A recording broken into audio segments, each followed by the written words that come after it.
जय हिंद फ्रेंड्स। आज इस वीडियो में बात करते हैं संविधान के भाग 11 और 12 को। देखिए, कोई भी कम्पिटिटिव एग्जाम हो, बिहार दरोगा हो, मद्य निषेध हो या बीपीएससी हो, यहाँ से 2 क्वेश्चन आना तय हो जाता है और सबसे टॉप क्वालिटी में यही चैप्टर होता है। ठीक है फ्रेंड्स, यहाँ से आता है क्वेश्चन तो छूट जाता है, लेकिन आज आप लोगों को एक सरल भाषा में समझाएंगे और एक बार वीडियो देख लेने के बाद में आपको 100% आप लोगों को समझ में आ जाएगा। चलिए फ्रेंड्स, स्टार्ट करते हैं आज का सेशन। देखिए फ्रेंड्स, बात करते हैं कि भाग 11 और 12 जो संघ एवं राज्य के बीच में संबंध को दर्शाता है।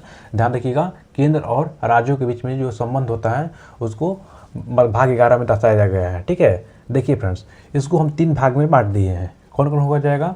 एक विधायिक संबंध हो जाता है, एक प्रशासनिक संबंध, उसके बाद में एक वित्तीय संबंध हो जाता है। ठीक है फ्रेंड्स, प्रशासनिक की बात करते हैं। ध्यान रखिएगा, आर्टिकल 256 से 263 में लिखा गया है, लेकिन आज हम जो पढ़ेंगे, आज हम ये विधायिक संबंध को पढ़ेंगे। ठीक है फ्रेंड्स, जो कि सबसे ज़्यादा इंपॉर्टेंट भी यही हो जाता है। हर एग्जाम में यहाँ से क्वेश्चन आना तय हो जाता है। ठीक है, 245 से लेकर के आर्टिकल 256 तक निहित किया गया है। ठीक है, चलिए आज बारी बारी से अनुच्छेदों को देखते हैं और समझते हैं। देखिए फ्रेंड्स, बात करते हैं अनुच्छेद 245।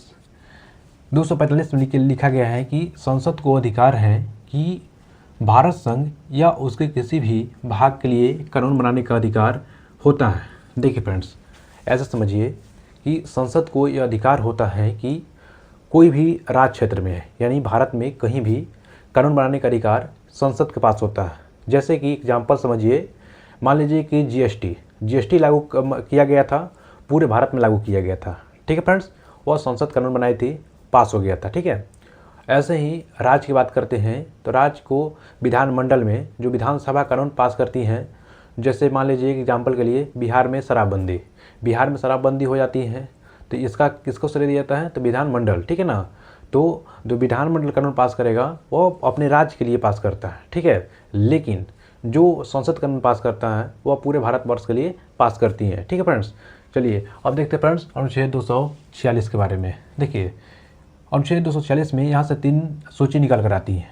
ठीक है फ्रेंड्स, देखिए, संघ एवं राज्यों के बीच शक्तियों का विभाजन होता है, केंद्र और राज्य के बीच में शक्ति का विभाजन हो जाता है। ध्यान रखिएगा, लेकिन संविधान में कानून निर्माण संविधान की सूचियों द्वारा किया जाता है। ठीक है फ्रेंड्स, बात करते हैं इसमें कौन कौन सूची निकल कर आती हैं। तो संघ सूची निकल कर आती है, राज्य सूची और समवर्ती सूची। देखिए फ्रेंड्स, संघ सूची की बात करते हैं तो अभी पिछला एग्जाम हुआ था बिहार एसआई का 21 जनवरी का फर्स्ट शिफ्ट, यही क्वेश्चन पूछा हुआ था कि संघ सूची, राज्य सूची और समवर्ती सूची में तीनों विषय में कितना कितना विषय होता है। ठीक है ना, तीनों सूची में कितना कितना विषय होता है, यही क्वेश्चन सेम पूछा हुआ था। ठीक है फ्रेंड्स, ध्यान रखिएगा। तो ध्यान रखिएगा कि जो संघ सूची होता है इस पर कानून बनाने का अधिकार केवल और केवल संसद के पास होता है, यानी केंद्र के पास होता है।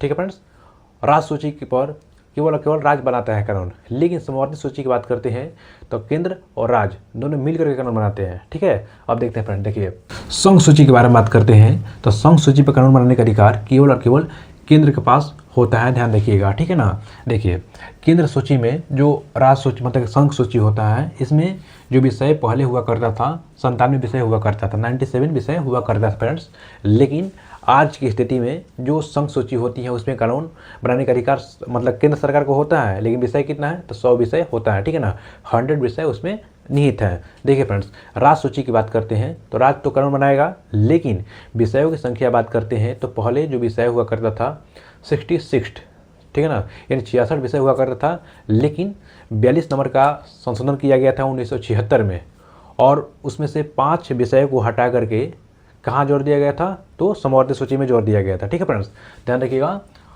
पहले हुआ करता था 66, अब कितना है? 61 विषय ही है। ठीक है, ध्यान रखिएगा। अब देखिए फ्रेंड्स, अब बात करते हैं समवर्ती सूची।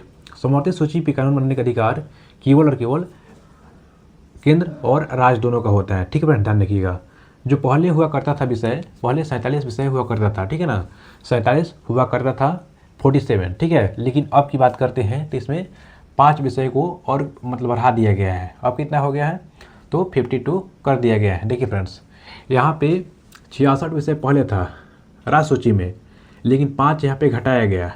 ठीक है, और यहाँ पे 5 बढ़ा दिया गया। यही जो राज्य सूची से निकाल करके विषय को यह समवर्ती सूची में डाल दिया गया था। ध्यान रखिएगा, कब डाला गया था, ध्यान रखिए, अभी 42 नंबर का संशोधन किया गया था 1976 में, ठीक है ना। कब किया गया था, 1976 में किया गया था, ठीक है फ्रेंड्स। फिर 5 विषय कौन कौन है, तो वन है, वन्यजीव है, ठीक है ना, शिक्षा है। तो ऐसे ही 5 विषय था, इसको मतलब कहाँ जोड़ दिया था, समावर्ती सूची में जोड़ दिया गया था, ठीक है ना, ध्यान रखिएगा। अब देखिए फ्रेंड्स, अनुच्छेद 248 के बारे में बात करते हैं। देखिए अनुच्छेद 248 की बात करते हैं तो जो विषय संविधान में नहीं है उस पर कानून बनाने का अधिकार संसद को है। देखिए इसको समझिए फ्रेंड्स, अनुच्छेद 248 ये कहता है कि अगर ऐसा कोई विषय है जिस पे संविधान में जिक्र नहीं किया गया है और उस पर कानून बनाना है, तो कौन कानून बनाएगा, तो हमारी संसद कानून बनाती है। जैसे एग्जाम्पल के लिए लेते हैं, जैसे कि अभी फ़िलहाल में इंडिया हम लोग का देश है, तो ये क्या है, साइबर क्राइम में 2 नंबर पे आता है, ठीक है फ्रेंड्स। यानी जो साइबर हमला होता है, भारत का स्थान दूसरा है, दूसरा स्थान पे भारत है, ठीक है ना। ऐसे ही साइबर क्राइम पे कानून बनाने का अधिकार केवल और केवल संसद को होता है, ध्यान रखिएगा। क्योंकि साइबर की बात करते हैं तो साइबर तक कानून में लिखा नहीं गया है, संविधान में बात नहीं किया गया है साइबर के बारे में, तो संविधान में इसका जिक्र नहीं किया गया है। लेकिन कानून तो बनाना पड़ेगा ना, तो कानून कौन बनाएगा, संसद कानून बनाती है, ठीक है फ्रेंड्स। आर्टिकल 248 में लिखा गया है। अब देखिए अनुच्छेद 249 के बारे में। देखिए 249 में बात करते हैं तो लिखा गया है कि यदि कोई राज्य किसी विषय पर महत्वपूर्ण घोषित कर देता है, ठीक है ना, कोई राज्य है, उस कोई भी विषय है राज्य का, वह मतलब कि विशेष घोषित कर देता है, तो क्या होता है, केंद्र राज्य सूची पर कानून बनाने का अधिकार प्राप्त कर लेता है। देखिए समझिए फ्रेंड्स अच्छा से, ठीक है ना, क्योंकि सबसे ज़्यादा इंपॉर्टेंट यही होता है।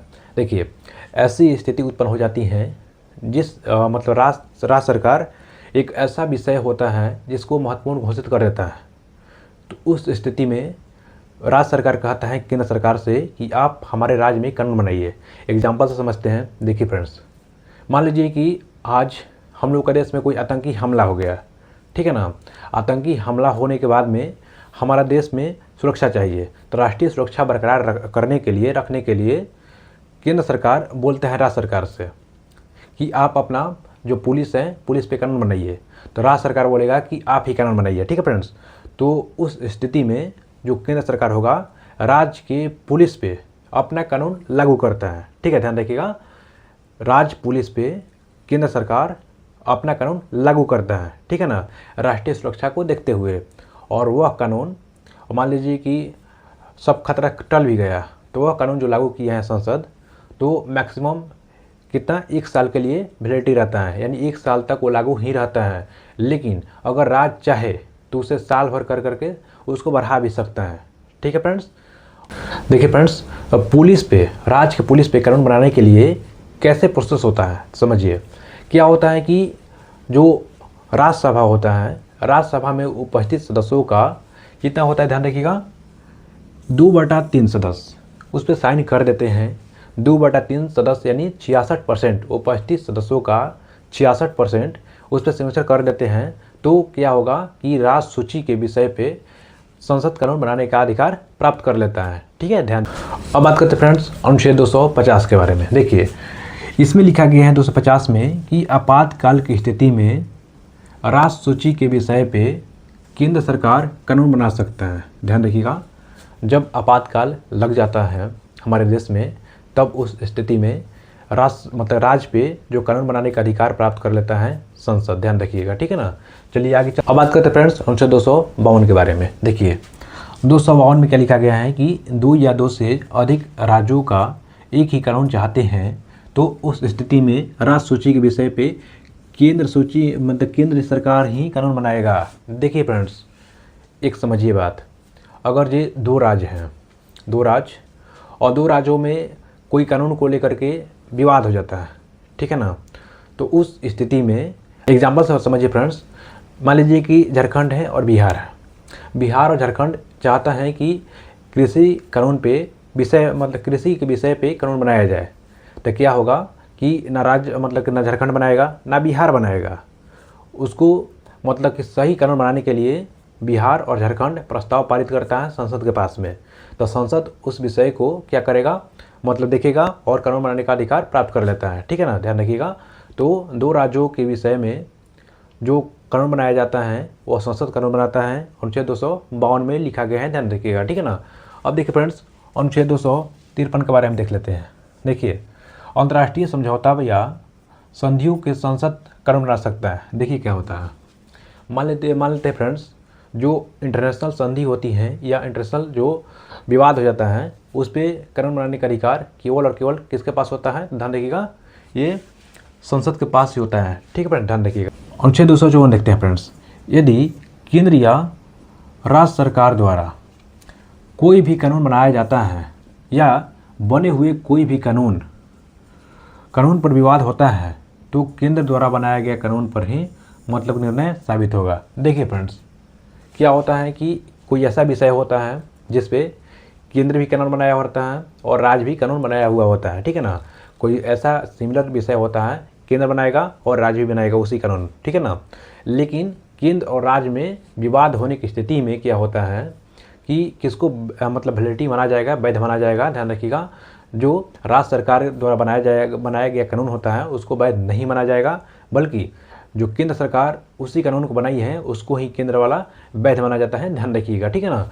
अब बात करते हैं फ्रेंड्स अनुच्छेद 256 के बारे में। देखिए, इसमें लिखा गया है कि एक राज्य अपनी प्रशासनिक शक्तियों का इस्तेमाल केंद्र के प्रशासन को प्रभावित किए बिना कर सकता है। देखिए क्या होता है, जो किसी भी राज्य का प्रशासन होता है वो अपनी प्रशासन का यूज करता है अपने राज्यों में, ठीक है ना। तो इसमें लिखा गया है कि आप अपने प्रशासन का यूज कीजिए, मतलब जी तोड़ यूज कीजिए, जो करना है वो करिए, लेकिन उस प्रशासन से केंद्र के प्रशासन को दिक्कत नहीं होना चाहिए, ठीक है फ्रेंड्स। अनुच्छेद 200 ये क्या लिखा गया है, 256 में लिखा गया है, ध्यान रखिएगा, ठीक है ना। अब देखते हैं फ्रेंड्स अनुच्छेद 257 के बारे में। देखिए, 257 के बारे में बात करते हैं तो संघ का राज्यों पर नियंत्रण होता है, ठीक है ना। देखिए, जो संघ होता है राज्य पर नियंत्रण करते हैं, यानी जैसे कि संघ राज्यों पर नियंत्रण, यानी जो संघ होता है वो ज़्यादा शक्तिशाली होता है, राज्य क्या होता है कम शक्तिशाली होता है, ठीक है ना। केंद्र का ज़्यादा अधिकार होता है राज्य के मुताबिक, ठीक है फ्रेंड्स। और ये जो कहाँ से ये लिया गया है, किस देश से संविधान से लिया गया है कि जो अधिकार होगा केंद्र का ज़्यादा होगा राज्य का कम होगा, ध्यान रखिएगा, ये कनाडा के संविधान से लिया गया है फ्रेंड्स, ठीक है ना, ध्यान रखिएगा। मान लीजिए फ्रेंड्स कि कोई व्यक्ति भारत से बाहर रहता हो, अमेरिका रहता हो, कनाडा रहता हो, यूएसए रहता हो, जहाँ भी रहता हो, भारत से बाहर रहता हो, वहाँ पे अपराध करता है, ठीक है फ्रेंड्स, वहाँ पे उसका अपराध सिद्ध हो जाता है तो क्या होता है कि उसके विषय पे भी, यानी भारत के नागरिक हो, भारत से बाहर रह रहा हो, तो उस विषय पे कानून बनाने का अधिकार केवल और केवल संसद के पास होता है, ध्यान रखिएगा। अनुच्छेद 245 में ही लिखा गया है, इसमें इसी में जिक्र किया गया है, ध्यान रखिएगा, अनुच्छेद 245 में, ठीक है फ्रेंड्स। चलिए फ्रेंड्स, तो आज हम बहुत ही ज़्यादा इंपॉर्टेंट पर्सन को ख़त्म किए हैं। अब कल हम लेकर आएंगे जो प्रशासनिक सुधार और उसके बाद में वित्तीय संबंध को कल ख़त्म करेंगे, ठीक है ना। चलिए फ्रेंड्स, तो वीडियो अच्छी लगी तो लाइक कीजिएगा और चैनल पर नए हैं तो सब्सक्राइब भी करते जाइएगा। मिलते हैं नेक्स्ट वीडियो में, तब तक के लिए जय हिंद जय भारत।